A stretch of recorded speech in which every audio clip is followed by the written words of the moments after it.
ترکونی ما، یعنی پای تلویزیون کسی نباید بشینه. یه ساعت برنامه دیدین چشا خسته شد، حالا خستگی یاد بیفته تو کمر. بریم جونو ریز ریز ریز ریز درشتش با خودم. آها 3 2 1 4. هر هفته داریم 4 نفر شرکت کننده. سر جایزه این مسابقه بگیر و ببنده. یکی کنار میاد، یکی دیگه مشکل پسنده. یکی ترش میکنه از باختن و یکی میخنده. چلو قفقازی و آششته و کباب دنده. از این 4 نفر کدومشون میشن برنده؟ چهره جذاب داره و شیرینی هفته. البته تغرلم هست که گیر بده.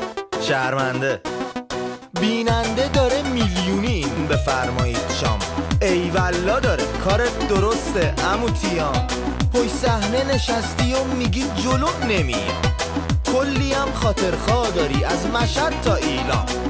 بفرمایید شام عزیزم. بفرمایید شام خانومم. بفرمایید شام جیگرم. بفرمایید شام آی محترم. بفرمایید شام اوی. بفرمایید شام دوست عزیز. بفرمایید شام آقا جون. بفرمایید شام گلم. بفرمایید شام بلبلم. بفرمایید شام باقلوا. بفرمایید شام قند نبات.